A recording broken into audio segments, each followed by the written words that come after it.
My family celebrated another birthday on my day, and didn't even invite me. Hey Reddit, I'm a 28-year-old guy, and this past weekend has me questioning everything about my family. It's been a tough year, so when my birthday started approaching, I was really looking forward to spending it with the people I care about most. But then, things started getting weird. My younger sister, Hannah, 26F, who's usually quick to text or call, suddenly went radio silent. She's the kind of person who loves surprises, so I thought, okay, maybe she's planning something. But it wasn't just Hannah, she was acting shady, whispering to our parents, and ending phone calls the second I walked into the room. Even my girlfriend, Rachel, 27F, noticed. What do you think they're up to? Maybe they're planning a surprise party, she teased. I laughed it off, but honestly, I started to think she might be right. The idea made me feel excited. After everything this year, maybe they were going out of their way to make me feel special. Then came the social media hints. Hannah posted an Instagram story saying, "Can't wait for this weekend. Big plans ahead party popper." My mom followed up with something vague about family time, and Dad, who never posts anything, shared a cheesy stock image about cherishing moments with loved ones. I was starting to piece it together, thinking, this is it. They're going all out for my birthday. But when I asked my parents if I needed to make plans for the weekend, my mom gave me the strangest response, "Oh, we've got plans with Hannah," and left it at that. The way she said it felt off, like there was something she wasn't telling me. I laughed it off at the time. Maybe they were trying to make sure I didn't catch on. But deep down, a tiny voice started saying, what if this isn't about you? Anyway, things only got stranger after that. I'll fill you in soon, because trust me, it gets worse. After that strange conversation with my mom, I decided to tamp down my expectations. Maybe they were just trying to be extra sneaky about a surprise. But as Friday night rolled around, something felt off. Our family group chat, which is normally a mix of memes and random updates, suddenly lit up with activity. My parents, Hannah, and even some cousins were chiming in about how excited they were for the weekend. They were sharing vague comments about plans and reminders, but no one was mentioning what exactly they were hyped for. I tried to casually ask what was going on, but my question got buried under the flurry of messages. It was as though I wasn't even part of the conversation. They just kept chatting like I wasn't there, dropping cryptic hints that only they seemed to understand. Rachel, who had been quietly scrolling through her phone beside me, raised an eyebrow. Normally, if there was something family-related, she'd know about it. She had even helped Hannah plan surprise parties for me in the past. But this time, she had no clue what was happening. When she reached out to Hannah privately to see if she could help with whatever was going on, the response was polite but distant, as if she were brushing her off. That wasn't like Hannah. Normally, she'd jump at the chance to rope Rachel into her plans. That's when the doubt really started to settle in. Maybe this wasn't about my birthday after all. But if it wasn't, then why all the secrecy? And why was Rachel, someone who's practically family, being kept in the dark too? Saturday morning, my birthday, rolled around, and I woke up feeling a mix of nerves and excitement. This was it. If they were planning something for me, today would be the day. But as I checked my phone, a wave of unease hit me. It was eerily quiet. No texts. No calls. Not even a happy birthday in the family group chat. Rachel had already wished me a happy birthday that morning, but the silence from my family was deafening. I tried to rationalize it. Maybe they were holding off to make the surprise even better. That had to be it, right? Rachel suggested we grab breakfast to distract ourselves, and I agreed. Maybe they were planning something later in the day. Over pancakes and coffee, we tried to brush off the odd silence. But as the minutes turned into hours, the doubt started creeping back in. By lunchtime, I couldn't take it anymore. I decided to check the group chat again, hoping someone might have finally said something. Instead, I was met with a flood of cheerful messages about how much everyone was looking forward to the event. Still no specifics, and still no mention of my birthday. It was like I didn't exist. Rachel noticed my mood sinking and suggested we check social media, just to see if there were any hints about what was happening. That's when she froze, staring at her phone with wide eyes. "You need to see this," she said, handing me her phone. What I saw made my stomach drop. One of my cousins had posted an Instagram story from a fancy restaurant downtown.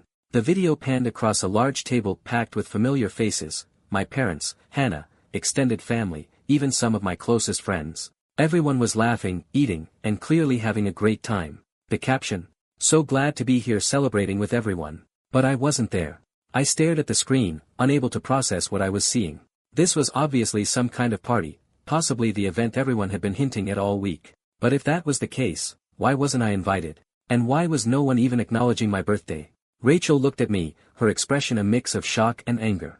This has to be a mistake, right? Maybe there's some explanation. But I couldn't think of one. It felt like a punch to the gut. What was going on? Why would my entire family gather without me, on my birthday of all days? And worse, why did it seem like they didn't even care? Rachel and I sat there in stunned silence, staring at the Instagram story like it might somehow change if we looked at it long enough. But it didn't. The laughter, the clinking glasses, the happy faces, it was all there. And yet, I wasn't. I tried to rationalize it. Maybe this wasn't the big party I thought it was. Maybe it was just a random gathering that happened to fall on my birthday. But the more I thought about it, the less sense that made. Why would all these people, including my closest friends and family, just so happen to be together today of all days? Rachel, ever the voice of reason, suggested we call someone to figure out what was going on. But I couldn't bring myself to do it. The idea of asking and hearing some excuse, or worse, an outright dismissal, was too much. Instead, I sat there replaying the past week in my mind, combing through every interaction for signs I'd missed. The whispers, the cryptic posts, the dismissive answers, it all suddenly felt so deliberate. Like they'd been intentionally shutting me out, and I'd been too naive to see it. Rachel squeezed my hand, her voice soft. Maybe there's more to this than we know. It could still be some kind of misunderstanding. But even she didn't sound convinced. As we sat in the cafe, my phone buzzed with a notification. For a fleeting moment, hope surged through me. Maybe it was a text from my parents, finally wishing me a happy birthday. But no. It was a like on a random photo I'd posted weeks ago. The silence from my family continued. By mid-afternoon, I'd given up on the idea that this was all some elaborate surprise. The truth was staring me in the face. They had a party, and I wasn't invited. And the worst part? It wasn't just a thoughtless oversight. It was intentional. Rachel suggested we go out and make the most of the day, but I couldn't shake the hollow feeling in my chest. I wasn't just hurt, I was confused. What could I have done to deserve this? What reason could they possibly have for excluding me like this? The longer I sat with those questions, the angrier I became. If they didn't want me there, fine. But they owed me an explanation. I wasn't sure what I was going to do, but I knew one thing for sure, I couldn't just let this go. By the time evening rolled around, I couldn't sit with the silence any longer. Every passing hour felt like another punch to the gut. The party I'd seen on Instagram wasn't some casual dinner. It had decorations, laughter, and a huge cake. It was an event. And the more I thought about it, the angrier I became. I couldn't let this go unanswered. Hannah seemed like the natural starting point. She'd been at the center of all the strange behavior leading up to the weekend, and if anyone could give me answers, it was her. I sent her a straightforward message, pointing out the posts and asking what was going on. When her reply came, my heart sank. She brushed it off, saying it was just a small dinner and apologized if I felt left out. The word small dinner echoed in my mind, mocking me. Nothing about the video I'd seen suggested anything small. It was a celebration, a gathering of people I loved, and I wasn't part of it. The apology felt hollow, like it was meant to placate me without addressing the real issue. And that phrasing, if I felt left out, stung more than I expected. It wasn't just about how I felt, it was about the reality of what they'd done. Rachel, sensing my frustration, encouraged me to take a step back and focus. Talk to your parents, she suggested gently. They're the ones who would have given this the green light. It was a logical step, but I wasn't sure I was ready. A part of me didn't want to hear more excuses, but the need for clarity outweighed my hesitation. When I called my mom, her cheerful tone caught me off guard. It felt so out of place compared to the hurt I was feeling. As I brought up the party, the cheerful facade cracked. There was a long pause before she finally responded, claiming it wasn't a party at all, just a little get-together Hannah had organized. Her excuse was almost laughable. If it was just a small dinner, why hadn't they told me about it? And why had I seen everyone I cared about gathered around a cake, laughing and celebrating without me? The excuse only deepened the ache in my chest. Then she added something that made it worse. They didn't think I'd mind missing it. She reasoned that they assumed I'd prefer something quieter this year because of the challenges I'd faced recently. Her words hit me like a slap. They hadn't just excluded me, they'd decided what I needed without even asking. I felt like an afterthought in my own family, like they'd gone ahead and planned around me instead of with me. If they truly thought I wanted something low-key, why hadn't they talked to me? Why had they gone out of their way to keep it a secret? By the time I hung up, I was fuming. The hollow explanations and dismissive tone left me feeling even more hurt. Rachel, who'd been quietly listening nearby, tried to console me. But her frustration mirrored my own. None of this makes sense, she said. And she was right, it didn't. The pieces weren't adding up, and I couldn't shake the feeling that there was something more to this than they were letting on. They hadn't just forgotten me. They deliberately left me out of something I should have been at the center of. I didn't know what I was going to do next, but one thing was clear, this wasn't over. After the call with my mom, I couldn't sit still. Every word she'd said replayed in my mind, and none of it made sense. A small dinner. They didn't think I'd mind. It was insulting, like they hadn't even considered how their actions would affect me, or worse, they had and just didn't care. Rachel suggested I step away from it for the evening, but I couldn't. I kept scrolling through social media, looking for anything else that might explain what was happening. And then I found it. A second post, this time from another cousin, popped up. It wasn't a video like before, it was a group photo taken outside the restaurant. Everyone was dressed up, smiling, and clearly having a good time. But there was something else that caught my eye, a big sign in the background that read, "Happy Birthday." My stomach dropped. This wasn't just some family dinner. It was a birthday celebration. But not for me. I stared at the photo, scanning every face for answers. Then it hit me. My cousin Ava, who was only a couple of years younger than me, had a birthday coming up next week. The realization hit like a freight train, this wasn't a celebration for me. It was for her. The idea made my blood boil. My own family had chosen to celebrate someone else's birthday on my day, with my friends and extended family, and hadn't even thought to invite me. And the worst part? They had deliberately hidden it from me. Rachel, seeing the photo over my shoulder, shook her head in disbelief. "This is insane," she muttered. And it was. The more I thought about it, the more everything clicked. The cryptic group chat messages, the evasion, the secrecy, it was all because they knew what they were doing wasn't right. Fueled by anger and hurt, I decided to dig deeper. I messaged another cousin, Megan, someone I was close with but who wasn't as involved in family drama. I asked her point blank about the dinner. Her reply came quickly, and it was like pouring salt into an open wound. She casually confirmed that the dinner had been Ava's birthday party, planned for weeks. "Wait, you didn't know?" she asked. I stared at the screen, unable to respond. Megan clearly hadn't realized that I'd been excluded, which only confirmed what I feared, this wasn't an accident. It was a decision. By now, I wasn't just hurt, I was devastated. My family had chosen to celebrate another family member on my birthday, knowing full well how it would feel to leave me out. And worse, they tried to cover it up with flimsy excuses and dismissive apologies. Rachel was the one to pull me out of my spiraling thoughts. "You need to confront them again," she said firmly. "They can't just get away with this." She was right. I couldn't let this go. If they thought I'd quietly accept being pushed aside, they were wrong. The realization that my family had celebrated Ava's birthday on my day, and deliberately left me out, felt like a blow I couldn't recover from. It wasn't just hurtful, it was cruel. They hadn't forgotten. They had planned it, made a choice, and decided I wasn't part of it. The sheer thought made my chest tighten with a mix of anger, sadness, and disbelief. Rachel was beside me, her expression mirroring my own frustration. "You can't let this slide," she said firmly. "They need to explain themselves, and they need to know how much this hurt you." She was right, but the thought of another confrontation made my stomach churn. Still, I couldn't sit with this weight on my chest anymore. This time, I decided to call my dad. He's always been the quieter one, the mediator in our family. If anyone could give me a straight answer, I figured it would be him. But when he picked up the phone, his usual calm demeanor only grated on my nerves. "Why did you celebrate Ava's birthday on my day?" I asked, keeping my voice as steady as I could. "And why wasn't I invited?" There was a pause. Not the kind where someone is caught off guard, but the kind where they're carefully choosing their words, which somehow made it worse. Finally, he sighed.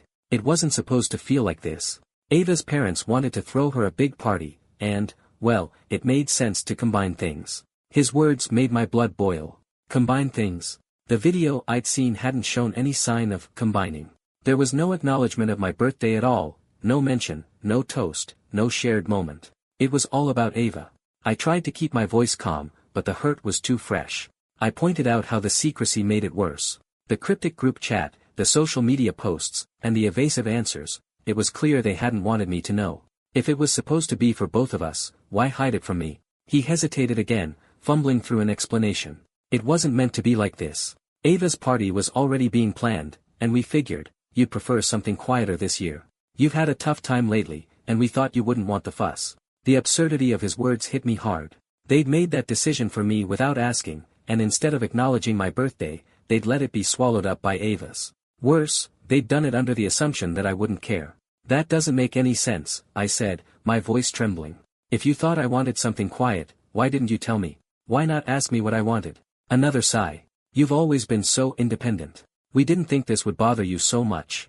We thought you'd understand. It was like a slap in the face. My independence had always been something I prided myself on, but now it was being used against me, as if it made me immune to feeling left out or hurt.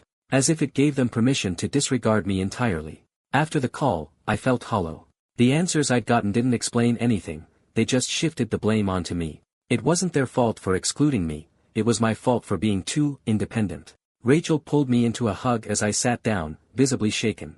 They're not taking responsibility, she said softly, but with conviction. This isn't on you. It doesn't matter how independent you are, they still should have included you. This isn't okay. She was right, of course. But her words didn't make it hurt any less. My family had chosen to celebrate someone else, on my day, with my friends and extended family, and then tried to make me feel like the unreasonable one for being upset about it. I wasn't ready to let it go. If they thought a weak excuse and a dismissive apology would be enough, they were wrong. This wasn't just about my birthday anymore.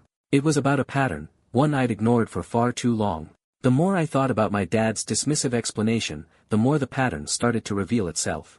This wasn't just about a single birthday or one bad decision. It was part of something larger, a quiet but persistent undercurrent in my family dynamic that I'd tried to ignore for years. Rachel asked me if this kind of treatment was normal, and at first, I wanted to say no. But as I sat there, the memories came rushing back. There was the time my high school graduation dinner turned into a celebration of Hannah's new internship, leaving my own achievements as a footnote. Or the time my parents skipped my college award ceremony because Hannah wasn't feeling well, even though her illness turned out to be nothing more than a cold. These weren't isolated incidents. They were part of a broader pattern where I'd been sidelined again and again. The worst part was that I'd convinced myself it wasn't a big deal, rationalizing their actions as harmless or unintentional. But this time, it was too blatant to ignore. Rachel encouraged me to address the larger issue, not just the birthday. It wasn't just about being left out of a party. It was about years of feeling like an afterthought. And for the first time, I felt ready to confront it. I decided to call my mom again, not for explanations about Ava's party, but to address the deeper issues. I laid out how the constant sidelining and favoritism had affected me over the years. Bringing up example after example, I explained how moments that seemed minor at the time had built up into a heavy weight I could no longer carry. At first, she responded defensively, claiming it was never intentional. She argued that I was reading too much into things, insisting that they'd never meant to hurt me. But as I continued to press, her tone softened. She admitted that, yes, Hannah had always required more attention, and they'd assumed I didn't need the same level of support. Hearing her say that made my chest tighten. They had mistaken my independence for invincibility, using it as a reason to push me to the side whenever it was convenient. To them, my quiet resilience had been an excuse to focus their energy elsewhere. After a pause, my mom finally admitted that they might not have been as fair as they should have been. It wasn't an outright apology, but it was the closest thing I'd ever gotten. She sounded hesitant, almost as if saying it out loud made her uncomfortable with the truth. Ending the call didn't bring the relief I'd hoped for. On one hand, it felt validating to hear her acknowledge the imbalance. On the other, it didn't undo years of feeling overlooked. Rachel was watching me closely, and when she asked how I felt, I struggled to answer. The conversation with my mom had opened a door I wasn't sure I wanted to walk through. It had taken years for me to see this pattern for what it was, and now that I had, I couldn't unsee it. My family dynamic wasn't just flawed, it was broken in ways I wasn't sure could be repaired. After the call with my mom, a new wave of emotions hit me. While she had admitted, in her own way, that I'd been treated unfairly, it wasn't enough to explain or justify what had happened. If anything, it only deepened the ache in my chest. This wasn't just a parental failure. It was a family-wide dynamic, and Hannah had played a big part in it. The more I thought about her dismissive response to my earlier messages, the angrier I became. She had brushed off my questions, called the party just a small dinner, and acted as though my exclusion was no big deal. But I'd seen the video, the decorations, and the cake with Ava's name on it. Hannah had been right in the middle of all of it. She knew exactly what was happening and had chosen to keep me in the dark. I couldn't let it go. I needed to know why she had been so willing to go along with something so hurtful. I messaged her again, but this time my tone was more direct. I told her I knew the truth about the party being for Ava and asked why she hadn't told me. It took her longer than usual to reply, and when her response finally came, it was as frustrating as I feared. She claimed it wasn't her decision, that it was a family thing, and she had just gone along with what our parents wanted. Her words felt like a cop-out. If she had known it was wrong, and I was certain she had, why hadn't she said anything? Why hadn't she spoken up for me? I pressed further, asking her why she hadn't even mentioned the party to me. She danced around the question, saying it wasn't her responsibility to handle the guest list and that she didn't think it was that big of a deal. It was like she couldn't see, or refused to see, how deeply this had hurt me. For Hannah, the party wasn't a betrayal because she hadn't been the one left out. The more I thought about her response, the more I realized how central she was to this pattern. Growing up, she had been the center of attention, sometimes by her own design, sometimes because our parents made her that way. And over the years, she had come to accept that dynamic without questioning it. I brought this up to her, explaining how her actions, or lack of them, had played into the larger issue of how I'd been treated in our family. I told her how her silence, her complicity, had hurt just as much as the exclusion itself. Her reply was defensive at first. She accused me of overreacting, saying that I was blowing things out of proportion. But as I kept explaining how I felt, I noticed her tone began to shift. She seemed to be processing what I was saying in real time. I didn't think about it like that, she finally said. She admitted that she had been so focused on making Ava's party a success that she hadn't stopped to think about how it would feel for me. It wasn't exactly an apology, but it was the first time she'd acknowledged any responsibility. Ending the conversation with her felt heavier than I'd expected. On one hand, it was a relief to finally voice how her actions had impacted me. On the other, it didn't change what had already happened. Rachel, who had been quietly listening while I typed, gave me a small nod. At least you made her think about it, she said. She was right. But whether that acknowledgement would lead to any real change, I wasn't sure. After the conversation with Hannah, I felt like I'd run a marathon. The emotional weight of the week, the disappointment, and the confrontations had left me drained. But at least now, the truth was out in the open. My family couldn't hide behind vague excuses or dismiss my feelings anymore. That night, I sat with Rachel and reflected on everything that had happened. What stood out the most wasn't the party itself, it was how my family's actions had peeled back layers of a dynamic I'd spent years ignoring. My independence, which they had always praised, had been weaponized against me. Instead of recognizing my quiet resilience as a strength, they'd used it as a justification to sideline me. But I realized something else too, this wasn't just about them. I had allowed this dynamic to go unchallenged for years.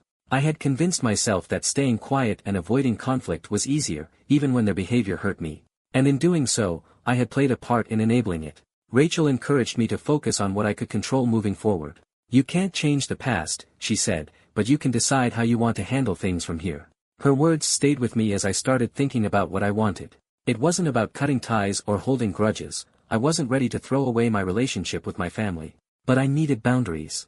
I needed to stop letting their dismissiveness dictate how I felt about myself. The next day, I sent a message to the family group chat. It was a long, honest message, where I laid everything out. I told them how hurt I had been by the party and how it felt like the culmination of years of being treated as an afterthought. I didn't sugarcoat my feelings, but I also made it clear that I wasn't writing to attack them. I wanted them to understand the impact of their actions and to start thinking about how we could do better as a family. The responses trickled in slowly. Some, like Megan, were apologetic and supportive, acknowledging that they hadn't realized how much this dynamic had affected me. My mom sent a long message about how she regretted the way things had played out, though it leaned heavily on excuses. Hannah's reply was brief but surprisingly sincere. She apologized for her part in the situation and admitted she'd been wrong to dismiss my feelings. Not everyone responded, though. My dad stayed silent, and a few relatives acted like nothing had happened. I decided not to dwell on it. Their reactions weren't something I could control. As the days passed, I focused on what mattered most, rebuilding my own sense of worth outside of my family's validation. Rachel and I spent the rest of my birthday weekend doing things that brought me joy, small things, like hiking in a nearby park and cooking dinner together. She even surprised me with a homemade cake that, while lopsided, was the best cake I'd ever had. The situation with my family isn't perfect. It probably never will be. But for the first time, I feel like I've taken a step toward breaking a cycle that's been weighing me down for years. I'm learning to speak up for myself, to demand better treatment, and to surround myself with people who value me for who I am. And honestly, that feels like a pretty good place to start.